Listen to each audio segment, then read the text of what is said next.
नमस्कार साथियों, आप सभी को zoom study centre by Mukesh का कोचिंग में आप सभी का स्वागत है। आज मैं आप सभी के सम्मुख सौरमंडल के पिंड से संबंधित आज की क्लास में मैं डिस्कस करने वाला हूं, जो कि आपका कॉम्परेटिव लेवल का एग्जाम के नजरिए से देखा जाए इंपॉर्टेंट है। यानी आज की क्लास में मैं ग्रहों की उन दशा के बारे में डिस्कस करूंगा जहां से ऑलरेडी परीक्षा में कई बार प्रश्न पूछे गए। तो समय न गंवाते हुए हम टॉपिक्स की ओर बढ़ना चाहूंगा, पर इससे पहले आप सभी से आग्रह है, यदि आप नए हैं तो मेरे चैनल को सब्सक्राइब कर दीजिए और इस वीडियो में अंत तक बना रहिएगा, वीडियो स्किप करके मत देखिएगा। देखिए, आज का मेरा टॉपिक्स है आपका सौर मंडल का पिंड। ठीक है, सौरमंडल का पिंड। इसे जानने से पहले हमको ये जानना पड़ेगा कि एक्चुअली में सौरमंडल का जो पिंड है या इससे संबंधित जो भी हमें जानकारी है, तो किन के माध्यम से इससे संबंधित हमें जानकारी प्राप्त हुई है। ठीक है, यानी कोई तो ऐसा बोर्ड होगा, कोई तो ऐसा टीम होगा जो इन सौरमंडल से संबंधित तथ्य को, जानकारी को कलेक्ट करता है और हमारे सम्मुख रखते हैं और उसे अध्ययन करके हम समझते हैं। ठीक है, तो सर्वप्रथम हम ये जानते हैं कि सौरमंडल से संबंधित जानकारी जो है कौन कलेक्ट करता है, तो ये अंतरराष्ट्रीय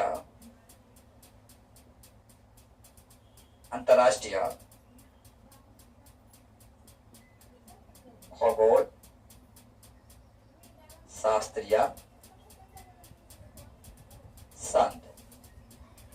अब संघ जो है, अब समझ रहे हैं, संघ मतलब ग्रुप, जाहिर सी बात है। अंग्रेजी में इसे कहते हैं आपका इंटरनेशनल एस्ट्रोनॉमिकल यूनियन, जिसे शॉर्ट में कहते हैं IAU। कभी कभी परीक्षा में यहां से प्रश्न पूछा जा सकता है कि IAU का फुल फॉर्म क्या है।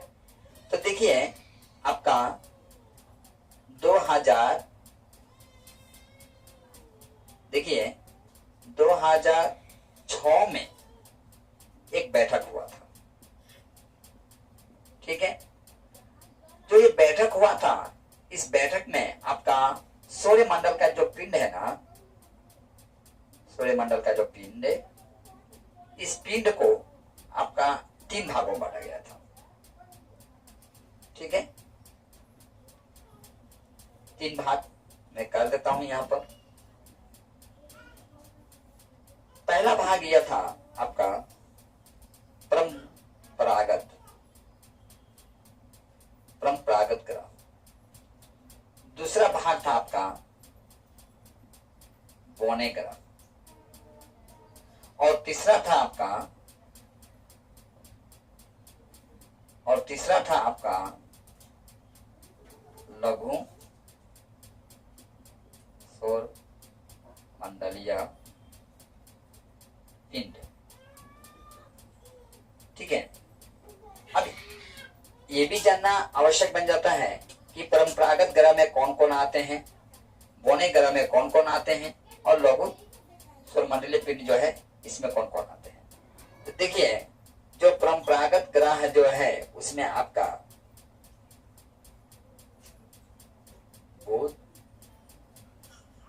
शुक्र, पृथ्वी, मंगल, बृहस्पति, शनि, अरुण और वरुण आते हैं। ठीक है, वहीं बौने ग्रह देख लें हम, तो बौने ग्रह में आपका प्लूटो, चेरान और सेरस आते हैं। और लघु सौरमंडलीय जो पिंड है, इसमें आपका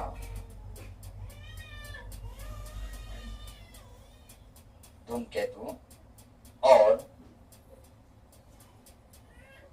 उपग्रह।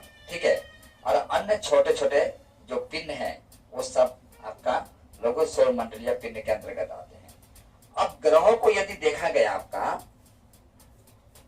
तो हम देखते हैं आपका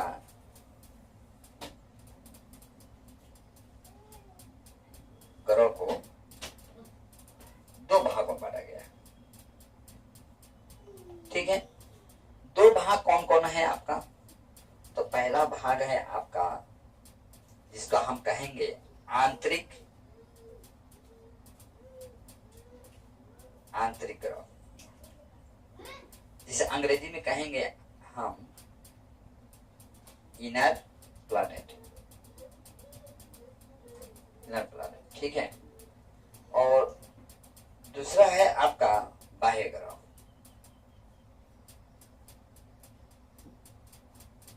जिसे अंग्रेजी में कहेंगे हम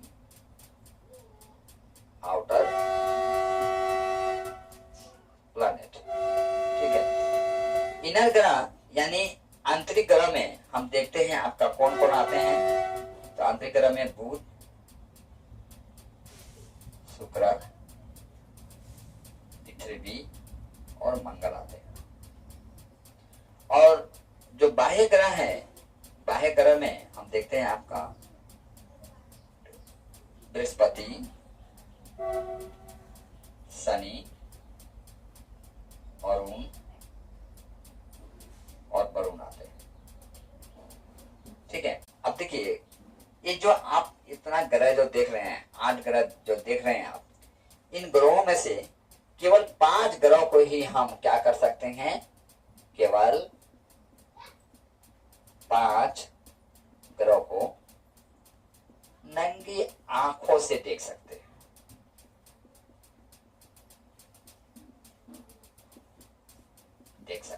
ठीक है, चलिए मैं चाहूंगा इतना आप स्क्रीनशॉट लीजिए, इसके पश्चात हम लोग आगे तरफ बढ़ते हैं। देखिए, अब परीक्षा में आकार से संबंधित यानी कौन ग्रह सबसे बड़ा है, उससे छोटा ग्रह कौन है, उससे छोटा ग्रह कौन है और सबसे छोटा ग्रह कौन है, सबसे बड़ा ग्रह कौन है, इसी संबंधित परीक्षा में प्रश्न पूछे जाते हैं। ठीक है, और समझो आपको ये पहले प्रश्न ऐसे मिलते होंगे कि सबसे बड़ा ग्रह कौन है, सबसे छोटा ग्रह कौन है। आजकल आप देखेंगे कि परीक्षा में जो प्रश्न पूछे जाते हैं वो भी थोड़ा क्रिटिकल हो गया है। क्रिटिकल कहने का मतलब मिलाने को दे दिया जाता है। ठीक है, या हर ग्रह का जो एक साइज है, साइज को मेंशन कर दिया जाएगा और किस ग्रह का साइज कौन सा है आपको मैच करने को दिया जाता है। इससे क्या होता है, आपको ग्रहों के आकार से संबंधित पूरी तरह नॉलेज होना पड़ेगा, तभी जाके आप ऑप्शन को टिक कर पाएंगे, अन्यथा नहीं कर पाएंगे। यानी एक नंबर के लिए आपको कितना अध्ययन करना पड़ता है आप समझ सकते हैं। ठीक है, देखिए परीक्षा में प्रश्न पूछे जाते हैं कि ग्रहों के आकार से संबंधित, कि माने कौन सी ग्रह बड़ा है, उससे छोटा ग्रह कौन है, उससे छोटा ग्रह कौन है। जैसे कि हम जानते हैं सबसे बड़ा ग्रह कौन है, आपका बृहस्पति है, हम लोग का एक सामान्य जानकारी है। सबसे छोटा ग्रह बुध है, सबसे चमकीला ग्रह शुक्र है। ठीक है, मंगल ग्रह देखने में कैसा है, लाल है। पृथ्वी देखने में कैसा है, तो नीला है। ठीक है, अंतरिक्ष से पृथ्वी को यदि हम देखेंगे तो पृथ्वी कैसा दिखेगा, परीक्षा में इस तरह का प्रश्न पूछा जाता है तो काला दिखेगा। ठीक है, यहाँ आप नीला मत टिक कर दीजिएगा, ऑप्शन में आपको नीला रहेगा, लेकिन अंतरिक्ष से जब पृथ्वी को आप देखते हैं तो पृथ्वी आपको काला दिखाई देता है। तो ठीक है, तो हम ये क्रमबद्ध तरीके से हम देखेंगे कौन सा ग्रह बड़ा है, कौन सा ग्रह छोटा है। इसके लिए मैं एक ट्रिक्स भी लेकर आया हूं। पहले हम आपको बता देना चाहूंगा कि देखिए आपका आकार के हिसाब से यदि हम ग्रहों को देखें तो सबसे बड़ा ग्रह है हमारा बृहस्पति, 2 नंबर में है आपका शनि, 3 नंबर में है आपका अरुण, 4 नंबर में है आपका वरुण, 5 नंबर में है पृथ्वी, 6 नंबर में है आपका शुक्र, 7 नंबर में मंगल और 8 नंबर में है आपका बुध। बुध जो है आपका सबसे छोटा है और बृहस्पति सबसे बड़ा है और शुक्र सबसे चमकीला है। ठीक है, पृथ्वी कैसा है? तो इसे नीला ग्रह भी कहते हैं। एकमात्र पृथ्वी ही एक ऐसा ग्रह है जहां पर आपका जीवन है। ठीक है, बाकी ग्रह पर अभी तक नहीं कहा जा सकता है। ठीक है, यदि ग्रहों को आप क्रमबद्ध तरीके से याद करना चाहते हैं तो मैं एक ट्रिक्स लेकर आया हूं। आपका ट्रिक्स है बस शनिदेव, बस शनिदेव आप बोलिए, अब बोलिए। ठीक है, पर शांत रहकर मंगल में बाधा मत बनिए। ये ट्रिक्स है। ठीक है, बस शनिदेव अब बोलिए, पर शांत रहकर मंगल में बाधा मत बनिए। मंगल मतलब अच्छा। ठीक है, यानी शनिदेव शांत रहकर कार्य कर रहे हैं तो शांत रहकर मंगल कार्य में आप बाधा मत बनिए। अब चलिए, ये बस से मैं लिखा हूं, आपका बस से होगा बृहस्पति। शनि से तो आप देख ही रहे हैं, शनि। आप से अरुण और बा से आपका कर दिया हूं आपका वरुण, पर कुछ नहीं है। ठीक है, ओ सॉरी, पर होगा, पर से आपका पृथ्वी। ठीक है, शांत से आपका शुक्र, रह कर जो है यहां से कुछ भी नहीं है, जस्ट ट्रिक्स बनाने के लिए मैं इसका उपयोग किया हूं। मंगल से आपका मंगल और बाधा से है आपका बुध। ठीक है, देखिए जिस तरह से आप बढ़ते क्रम में आप देखें ग्रह का आकार क्या है, उसके लिए मैं जो ट्रिक्स लाया था, अब उसी तरह से मैं लाया हूं घनत्व के अनुसार ग्रहों का क्रम। ठीक है, बढ़ते क्रम में। ठीक है, घनत्व के अनुसार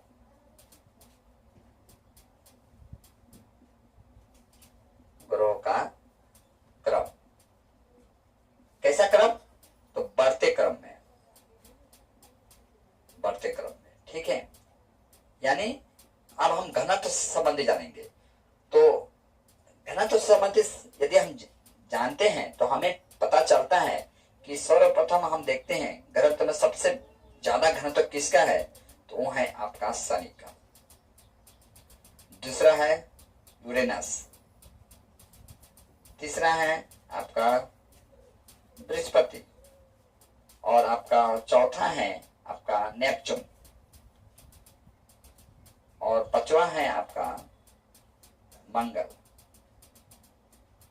ठीक है, इसके बाद आता है छठा शुक्र। इसे कैसे याद करेंगे? तो इसे याद करने के लिए मैं एक ट्रिक्स लेकर आया। ठीक है, ट्रिक्स है आपका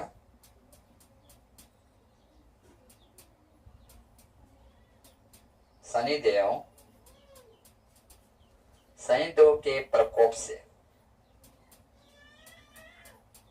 शनिदेव के प्रकोप से यमराज भी बृहस्पति को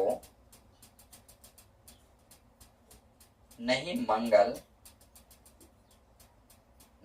के बारे में सोचे, मंगल के बारे में सोचे। ठीक है, ट्रिक्स को मैं पुनः दोहराता हूं। ट्रिक्स हाथ से पतक है, या संभवतः इससे बढ़िया आप ट्रिक्स आप बना लेंगे।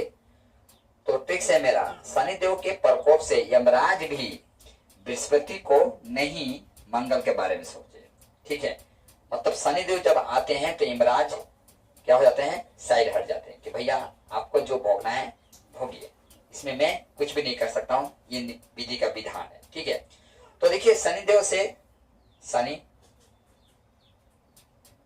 यमराज से कर दिया हूं आपका यूरेनस, अब बृहस्पति से बृहस्पति। ठीक है, और नहीं से आपका नेपचून,